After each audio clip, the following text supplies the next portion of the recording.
السلام عليك أيها المهذب الخائف السلام عليك أيها الولي المنصف. السميع العليم من شر الشيطان اللعين الرجيم. بسم الله الرحمن الرحيم. الحمد لله رب العالمين، والصلاة والسلام على سيدنا ونبينا وحبيبنا وطبيب نفوسنا وشفيع ذنوبنا سيدنا ومولانا أبي القاسم محمد. اللهم صل على محمد وآل محمد. والصلاة والسلام على أهل بيته الطيبين الطاهرين المعصومين الميامين المنتجبين، واللعنة الدائمة الأبدية على أعدائهم أجمعين إلى قيام يوم الدين. أما بعد، فقد قال الله سبحانه وتعالى في محكم كتابه: بسم الله الرحمن الرحيم. ولقد كتبنا في الزبور من بعد الذكر أن الأرض يرثها عبادي الصالحون. آمنا بالله. صدق الله العلي العظيم. Bismillah ar-Rahman ar-Rahim. Assalamu alaikum, sons and daughters, brothers and sisters, wa rahmatullahi wa barakatuh. We were talking about Sufyani and the movement of Sufyani, and we came to a point where we mentioned that how he will be able to take over Iraq. Great Battle of Qarqisiyah. What is this Great Battle of Qarqisiyah? Great Battle of Qarqisiyah. This is an indication that a huge war, a great battle will happen in Qarqisiyah, perhaps between the Sufyani and the Iraqis. We mentioned that he will take over Syria, then he will come and try to take over Iraq, and he will take over Iraq, and there will be a huge battle in Qarqisiyah, perhaps between the Sufyani and the Iraqis. Maybe Saddam or someone evil in Iraq defending the Iraq to stop the invasion of Sufyani, which is Qarqisiyah is a city on the border of Iraq and Syria, very close to the Turkish border. Again, the Turkish border, that slot, that opening comes in narrations. Turkish border, there will be a great battle. Huge numbers will be killed. In some narrations, 100,000 of strong warriors will be killed. In some narrations, that the creatures will have enough food, because these like vultures and all these people, they will have enough food to feed on. Indicates the difficulty of their burial. These 100,000 or maybe plenty of these, it will be difficult to bury them. After that, after Sufyani will defeat these armies and take over Syria and take over Sham and take over Palestine and take over all these regions, he will enter Kufa. Kufa, Iraq will be the last region, and to take Iraq, he will have to face a huge war. He takes over Iraq. After that, he enters Kufa, and there their number will be 70,000, will cause its people bloodshed. They will cause bloodshed in Kufa, serious bloodshed. It's crucifixion and enslavement of their women and children. Just compare the Sufyani's thing to what has been done by these extreme so-called Muslims who are doing the same thing. So, while the flags of Khurasani, at this time what will happen? The Khurasanians, the saviors flag will come beside the border of Kufa. That means they will be very close to the Iraq, the Khurasanians. And we said that it will be Shu'aib ibn Saleh. While the flag of Khurasanians will come forward, and they will fold their way. They will fold their way extremely fast, and among them will be the supporters of Al-Qa'im. May Allah subhanahu wa ta'ala make his appearance soon. Those who will arrive Mecca or will see him. So that means these Khurasanians, they are moving towards Iraq. Iraq is now occupied by Sufyani, occupied by this evil anti-Shia, anti-Islamic movement. It has occupied all the regions of Arab world. So now this occupation by Sufyani to the Arab worlds, and there is a movement of Khurasanis from the east. They are coming. They are beside the border. What will happen? Sufyani wants to invade Iran. Sufyani wants to attack Iran. The Khurasanians will not allow them. Don't mess up.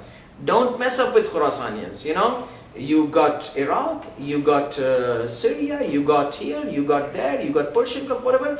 Don't mess up with the Khurasanians. You know, this will be the message of Khurasanians. So Khurasanians will march towards the borders of Iraq and Iran. just to prevent the movement of Sufyani penetrating Iran.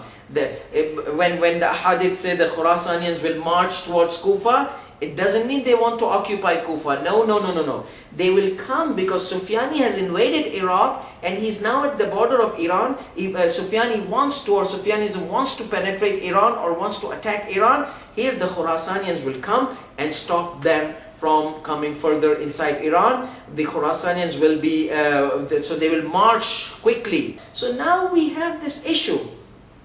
Khurasanis, this is narrations, and God knows what's the truth, what's not, and what will happen. Inshallah, these were said before 1,400 years, and they are recorded in the old books. Before the map of the world changed to whatever we have, before the political mess we have now in the Middle East, these were said before that time, before 1,400 years, by the Prophet ﷺ in the books of School of Companion, by the School of Ahlul Bayt ﷺ in the books of Ahlul Bayt. They are written in old ancient books, and and we can see how the world is going. So Iraq is now occupied by Sufyani. The Syria, Jordan, Palestine, all these are occupied by Sufyani, or it's under his control. And now, of course, Sufyani wants the control in Iran. The Khurasanis, once they will see this, they will come and stand beside the border. So their march towards Kufa is not to occupy Kufa. Their march, they said, they will march towards Kufa fast. They will fold earth. That means they will fastly go there to defend the Sufyani from entering Iran, entering their land, entering Khurasan. And another thing, to wait, because that's the time, it's an inevitable sign. So these Khurasanians know that our Imam is coming soon, it's a very close time and he'll get rid of the Sufyani. We will be waiting here to support our Imam when he comes to Kufa. These are the two things. To defend Iran from Sufyani's penetration and occupation. Number two, to support the Imam whenever he calls for. And that's why the hadith says that these people, فَبَيْنَمَا هُمْ كَذَلِكَ, while they are in this situation, what will happen? While the Sufyani فَيُقْتَلُونَ بِهَا Kirkisia, 100,000 great warriors, 100,000 will be killed. وَيَبْعَثِ السُّفْيَانِ جَيْشًا إِلَى الْكُوفَةِ, Sufyani sends an army to Kufa, 70,000, they will do the bloodshed. While they are doing this thing, they are busy in occupying Iraq. The rayat of Khurasan, the flags, إِذْ أَقْبَلَتْ رَayَات مِنْ Khurasan, the flags from Khurasan, which is Iran, moves close. وَتُطْوَى الْمَنَازِلْ طَيًّا حَثِيثًا, they fold the earth, they fold the ground quickly. Why? Because they want to be there before these people, these crazy people plan to invade Iran and come inside it. وَمَعْهُمْ نَفَرْ مِنْ أَصْحَابِ الْقَائِمِ عَجَّلَ اللَّهُ تَعَالَى فَرَجَهُ الشَّرِيفِ. And in this army, these flags of Shu'aib ibn Salih, there are people, they will be going to Mecca to receive the Imam, because everybody cannot go there. If everybody goes there, Sufyani takes Iran. You know, so what will happen? Some of them, they are going to go and receive the Imam in Mecca, and they are from the 313. وَمَعْهُمْ مِنْ أَصْحَابِ الْقَائِمِ. So this hadith is narrated by Muhammad al-Baqir alayhi salatu wasalam, and it is authenticated by Shaykh al-Tusi in Kitab al-Ghaiba, or Shaykh al-Nu'mani. So this is the situation of Kirkisia, occupation of Iraq, the movement of Iranians or the Khurasanians or the flag towards the border to defend and to wait for the command of the Imam, and there will be the Shu'aib ibn Salih. Control over Iraq. After the control over Iraq, the bloodshed, he will hear that Imam. So now, before, some narrations say that the Khurasani, there will be, the Sufyani will already start an attack on Iran, and there will be a conflict. And this conflict, the Sufyanis, they will hold until there's a time, the Khurasanis, the Iranians, they will hold them, they try to defend themselves. Until there's time, they will not be able to hold on anymore. That's the time where Imam will appear from Mecca and immediately go to where? To the borders, to Iraq, Kufa, take over, and then the Khurasani. So the predictions, they say that Iran, nothing will happen to Iran. There will be wars, but they will, before the coming of the Imam alayhi salatu wasalam, Iran will not be occupied, not be invaded, because these great warriors of Khurasan, they are going to keep defending the Iranian territories from the entrance of these invading forces, or Sufyani, or Dajjal, or whoever tries to mess up with the followers of Ahlul Bayt. So here the Sufyani, and وينزل أمير الجيش السفياني البيداء. What happens? Sufyani is taken over. Sufyani hears, oh, there's a movement happening in Medina. There's a Nafs al-Zakiyya calling, representing the 12th Imam. The 12th Imam is making his move to come out. He will send a huge army to Medina. Imam Mahdi will leave Medina and go Mecca. And once he goes Mecca, the army follows him to Mecca. Allah subhanahu wa ta'ala sinks the army in the ground. Sinks the army in the ground. Entire, except 3 people will go and warn Sufyani that this is the situation. So we are going to talk about that. When Sufyani hears about that, he will try to negotiate a peace treaty with the Imam alayhi salatu wasalam. But under some influences, there will be a pressure from his relatives, from his people. He will betray the trust of Imam, betray the peace treaty of Imam, and then there will be a war, and Imam will finish Sufyani immediately. Okay, now all these narrations, Sufyani, coming of Sufyan is inevitable. Taking over Iraq is inevitable. Fight between Khurasanis and Sufyani, that's there also. But there are many of the details. Sayyid Muhammad al-Sadr mentions that the narrations are weak. Some narrations are symbolic about the events which have already happened, such as Turks. Sayyid Muhammad al-Sadr is commenting on all those narrations related to Sufyani, the descent of Turk, the occupation of Egypt by West, or the westernization of Egypt, or modernization of Egypt, or whatever, Rome invading Palestine, all this kind of thing.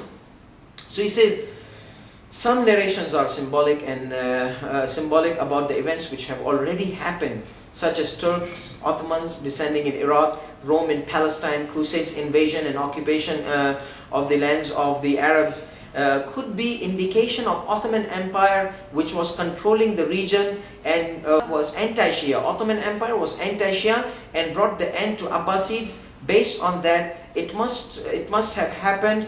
But what about Al-Qa'im killing him? So let's say that this Sufyanism came already, but the narration says that Al-Qa'im will kill him. Al-Qa'im will eliminate this system. That means that was a system, but this system of Al-Qa'im is going to come where there will be true supporters of Al-Qa'im defending Al-Qa'im alayhi salatu wasalam, and defending the regions of Al-Qa'im and the regions of the followers of Al-Qa'im, ajjalallahu ta'ala farajahu sharif. Contradictions. He mentions, Sayyid Muhammad al-Sadr rahmatullah alayh, with contradictions with other narrations.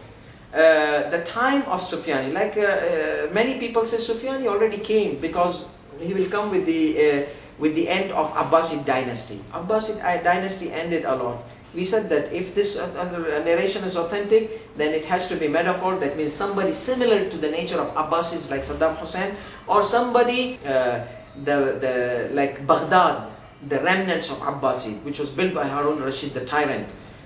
The end of Baghdad, destruction of Baghdad, which another narrations they mention that the Baghdad will be destroyed. You know, there will be a lot of wars in Baghdad. So he is Christian, as some of the narrations indicate that he is Muslim. So because he is wearing cross, does that make him Christian? No, that makes him someone who embraces the ideology, but he could be a Muslim by name. As we can see nowadays, many of the youth, they do like these kind of things. Gaps in the sequence of the events which are difficult to follow up with the ambiguity and the symbolic nature. If you look at all the hadith of Sufyani, because I'm not bringing everything, I'm just bringing something as an appetizer, as I mentioned in my first session. So, but if you see these gaps, sometimes these gaps creates ambiguity. What's, okay, this and this, what's in between this, what will happen here, what will happen in there? These are two different, like Abbasid dynasty ends, Sufyani comes, there's a huge gap between. How will we interpret that gap? How will we explain that link? He's talking about the narrations contradiction, which is the narrations which talks that about the Sufyani coming after the end of the Abbasid dynasty. Was that the Ottoman Empire? Because Ottoman Empire was anti-Shia movement. and they used to kill the followers of Ahlul Bayt alayhi salatu wasalam. But was that like a kind of the time, that means it's already passed, or there is another Sufyani is going to come? Because Ottoman is like Uthman, you know, so they say this is like related to Uthman, who was Umayyad, the third caliph. But all these are far-fetched links. This Sufyani has to come. If he's not coming, his system is coming. His system, we can already see it's there. It's butchering, murdering, annihilating Shias, committing genocidal act against the Shias. So, like the gaps, like who are the Khurasanis? It is an army or ideology, and do they have any military role in Iraq? And how will Sufyani respond to this government? These are questions, they're not there in the ahadith. That what is this role of Khurasanis? I mean, is it an army or is it an ideology? What is it? Is it a movement? What about the Yamani, the Yamanian? It is an ideology of Yamani or an army or movement, as mentioned in some of the narrations, that his flag is the flag of guidance, Yamani, and Sufyani will destroy it. So Yamani will be before the Imam ﷺ appearance. His flag will be the flag of guidance. Before Khurasanis will be in Iran. Yaman is from Yemen. It looks like there will be a movement from southern Arabian Peninsula, and there will be like two movements of guidance. One is the Khurasanis from the Persia, from east, and one is from the south of Mecca or southern Medina. These are the Yamanis, but the Yamanis will be killed by Sufyani and the army of Sufyani. Okay, betrayal of Sufyani. Imam alayhi salatu wasalam will come to Kufa. After what happens when the army of Sufyani was sank, people they come and they say, "Oh Sufyani, our army which you sent to praise this Mahdi has been sank." Imam Mahdi is moving towards Kufa, Iraq, with his 313 and with more people, 10,000 men. They came in these few days, and now the whole movement is going to Iraq to settle down there. Imam is not going there to wage a war. No, he came in peace. He's living in Mecca in peace. Nobody can attack him. Nobody can kill him. He's living. And then he comes to Iraq. I mean, nobody, why? Is there a kind of like, I mean, see, the Prophet ﷺ, from in between Meccans, he left.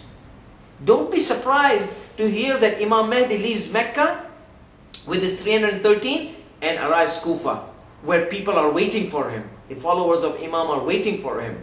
You know, and Sufyan is doing bloodshed there. They need Imam's help. They need somebody to save them from this oppression and tyranny. Imam is going marching towards Kufa to save these people from the tyranny and oppression.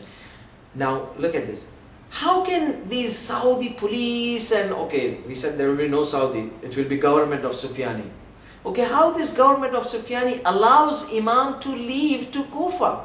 You know, first of all, we mentioned, just link. See, it's all about linking the narrations together. Sufyani, was he sitting quiet? No. He sent a huge army, 70,000, to destroy Imam Mahdi ﷺ to Medina. Imam left Medina to Mecca. On the day of Ashura is appearing. The army is going to Mecca. Army sinks down. That means there are people that are going to try to stop. Now this is the army, so because the whole thing will be under control of Sufyani, the regions, all these regions. So Sufyani is going to, now what happens? What about the others? Once people, they will hear that this army sank, Imam is not going to do anything. They are not going to do anything. Oh, we don't want to mess up with this Mahdi. Let him leave. Let him go. This is under the government of Sufyani. 3 people will be saved. Sufyani will make a peace treaty with Imam alayhi salatu wasalam. Okay, let's make a peace treaty. Okay, so maybe this peace treaty is made in Mecca. Maybe this peace treaty is made in Mecca. Somehow there's a peace treaty indicated between Imam Mahdi and between Sufyani. Sufyani is calling for peace, truce.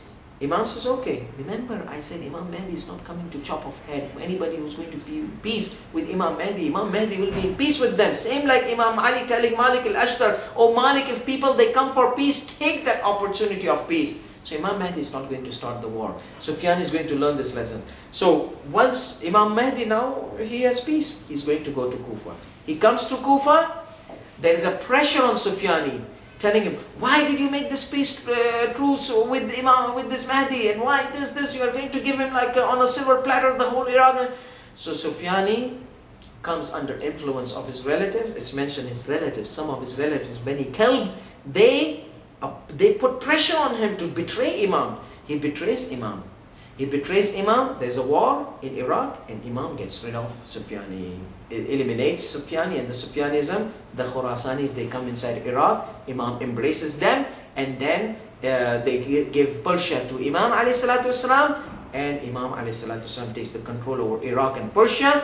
And slowly people, they start coming. They want to fight the Imam, the remnants of Sufyani all around the Arab world, and Imam defeats them one after another. The whole region is under. When the others, they see this, Arab countries far away and non-Muslims and all, they love the system of Imam. They come embracing the system of Imam. So the hadith mentioned that Imam will not wage wars.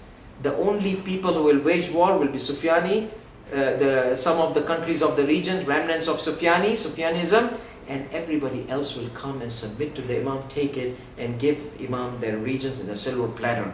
Because they don't have any choice. They will be under severe poverty, severe economical crisis, political crisis, social crisis, moral crisis. They will see the beauty of the system like they saw. Another interpretation, how will Imam leave Mecca? How will Imam leave Mecca? There's no army, there's no... First of all, let's go and now talk miraculously. We said we'll talk miraculously after we are out of realistic reasons. Miraculously, Imam alayhi salatu wasalam will leave Mecca with his 313, and some of the supporters will come join Imam on the way. They will be all 10,000 towards Iraq. When the Prophet ﷺ, the day of migration, the night of migration, when he was going to migrate, the Meccans, idol worshippers, they were surrounding the house of the Prophet ﷺ. They were surrounding it. The Prophet ﷺ left Imam Ali ﷺ on his bed and left the house. Everybody's outside surrounding. The Prophet opened, وَجَعَلْنَا مِنْ بَيْنِ أَيْدِيهِمْ سَدًّا وَمِنْ خَلْفِهِمْ سَدًّا فَأَغْشَيْنَاهُمْ فَهُمْ لَا يُبْصِرُونَ. So we made barriers in between front of them and behind them. The Prophet is surrounded by the barriers, spiritual barrier. They cannot see the Prophet. They are blind. They have become blind. The Prophet is walking in front of them. They are blind. They cannot see the Prophet. So the Prophet takes the dust and puts dust on their heads to tell them that someone passed by and you were not aware of. So when they were aware, they were surprised. What is this dust? Who kept this dust on our head? You know? So the thing is that the Imam Mahdi will come out. If we say miraculously, then Allah will blind these people. They will not see. Imam Mahdi will come out smoothly with his supporters and leave towards Kufa, Iraq. So in both cases, either the army is destroyed, there is no army to defend Mecca against Imam Mahdi, and Imam Mahdi will not take over Mecca. So he will go immediately Iraq. So either the army is destroyed and nobody will stop Imam ﷺ from marching, or miraculously Imam will leave and nobody will be able to stop the Imam ﷺ. So in this betrayal of Sufyani, Imam ﷺ will come to Sufyani and will invite him to the book of Allah subhanahu wa ta'ala and the lifestyle of the Prophet sallallahu alaihi wasallam and peaceful nature of the Imam ﷺ. He will never start a war. And Sufyani makes a truce of pledge with Imam. In fear, of course, because he saw his army got sank because protection of Allah subhanahu wa ta'ala to Imam Mahdi. It's like Fir'aun. He knows that Musa was on haqq. Sufyani knows that Imam Mahdi is on truth, on haqq. But due to the pressure of his maternal uncle, his khal, his mamu, betrays the truce and fights the Imam ﷺ, and the Imam defeats him by capturing him and then ending the war by applying the death penalty on him, because he is a mass murderer. So he will be given death penalty by Imam. So he will be captured. Some ahadith say he will be captured. وآخر دعوانا الحمد لله رب العالمين وصلى الله على محمد وآله الطاهرين. السلام عليك يا سفينة النجاة. السلام عليك يا أين الحياة.